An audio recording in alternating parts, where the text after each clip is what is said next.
Jonny, you're on a new bike this trip. Give me a tour.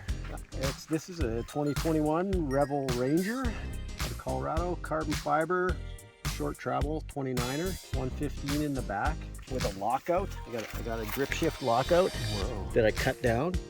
Didn't even tail bend that. No. So on pavement, I can lock it out, and I cut that. The stock ones are about this, and it was always hurting my hands, so I cut it down to just a little ring. Little trick from the 90s, back when we all used to race grip shift. Yeah, back in the grip shift days. Fox 36 big fork that I chopped down an air shaft to make it a 126 to match the size of the RockShox that would normally come stock on this. Yeah, big fork, but you know, I use this bike for everything. Front wheel, I've got a 35mm spank rim. Yeah. On a Sun Dynamo Yeah. hub, which has been fantastic. I've been really impressed. The Dynamo hub and a little sine wave reactor to convert that to USB power. Yeah. I've powered all my electronics for this trip, which is amazing because it doesn't charge till it's going over 6 kilometers an hour, and it never seems like we actually go over 6 kilometers an hour. 2.8 Maxxis Recon on the front. Squeeze that in a 36, no problem. Yeah. Lots of clearance still. Lots of clearance. So good for the sand. Back wheel is just an old spank. Yes, it is. On an ancient DT Swiss 240. I've had that 240 for probably 10 years. XT 12 speed. Bags. I've got a Revel 8. Being not a tall guy and with a full suspension bike, I need all the clearance I can get in here. Right. So I can't run a very big seat bag. So while Ben can run the 30-pound seat bag, I just have my clothes in here. My favorite thing on the seat, this new Chromag Trailmaster. What you got in Rossland? I bought in Rossland on our trip this summer when we were riding big bikes. I've done this whole trip without chamois. Just wearing Day 17, no chamois. Day 17, no chamois. I don't feel worse for wear.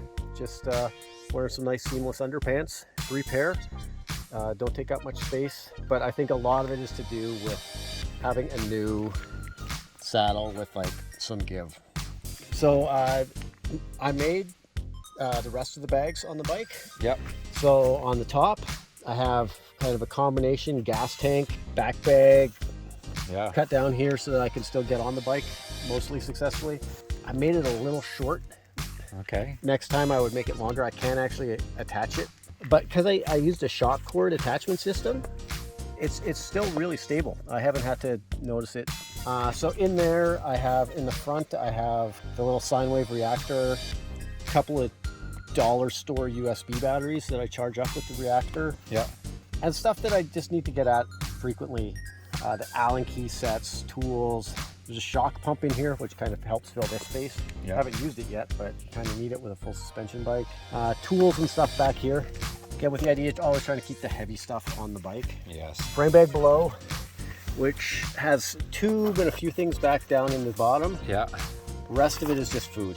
Okay. I just try to cram as much food as possible and just pick the heaviest foods I can. The cheese goes in there then? Oh, there's cheese right there. Look at that. Maybe some sausages. Yeah. Some Fig Newtons. Awesome. Some Fig Newtons. And some frozen Burritos. Burritos are still a little cold. Up top here, Yeah. a couple of feed bags that I made from old Maxxis tire bags. Yeah.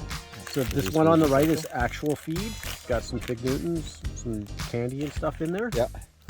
Gummy bears, I'm sure. There has been gummy bears. The one on the right, sunscreen. Yeah.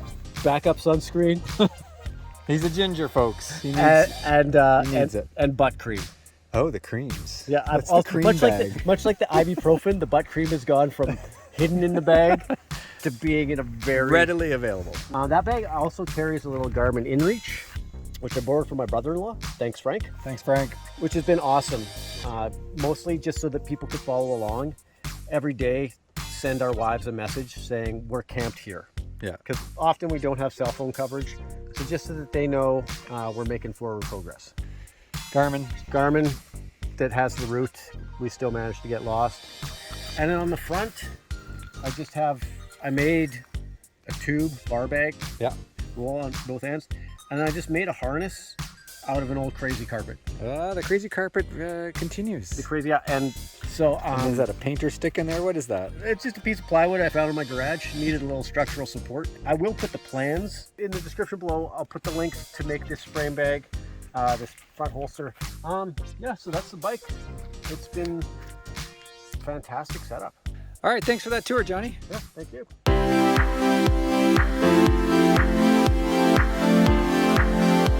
I am riding my Canfield Nimble Nine. This is a 2014 steel hardtail. It's a 29er. Some new Fortis Hope rims and hubs on there. This is a familiar bike if you've been watching any of my other videos. I use a Revel 8 seat bag on the back, which I find to be pretty great. I am running an extra water bottle in here just because of the desert conditions. I try and keep all of my food in this area, and then I have some lighter stuff like my ground sheet that kind of top it off and allow it to be squishable.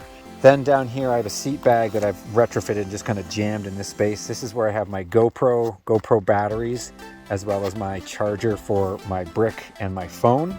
Up here I've got just a Timbuktu gas tank. This is where I keep all my spare parts. I'm rocking a GoPro up here. I have two custom-made feed bags, one starring David Bowie dog, the other spaceship pizza. In this one is legit feed bag, so I've just got food in there, as well as ibuprofen, which has moved to the feed bag zone on this trip. Normally it's because it's food, says Johnny. And in here is where I keep my stove and all of that sort of stuff. I have a Revel 8 harness for my handlebars, as well as another Revel 8, kind of like an additional add-on. In my handlebar bag, I have my sleeping bag in the center, and then on one side, I have readily accessible like raincoat, warm stuff, and then the other is like my other clothes. In here, I keep kind of a whole bunch of sundries like my rehydration stuff, zip ties, my extra water bladder and that sort of stuff, my custom frame bag that I made. And in the frame bag, I keep my tent poles. Tent poles fit in there. The battery brick, which is this thing, which weighs 750 grams. We'll talk about that. And then first aid, spare tube, other emergency stuff, hairbrush for the mullet. And then the last thing is this is my phone bag, which has turned out to be genius, if I do say so myself. So this allows me to grab my phone whenever I need it to take pictures, which is what I'm doing the majority of the storytelling with on this trip, as well as the GoPro. Of course, I'm rocking the pound bottle on the bottom. And then I also have a pack, but we won't talk too much about that. It's just it's a low pro pack. I use that for basically just carrying water. That's all that's really in there. And you know, some other tiny little things.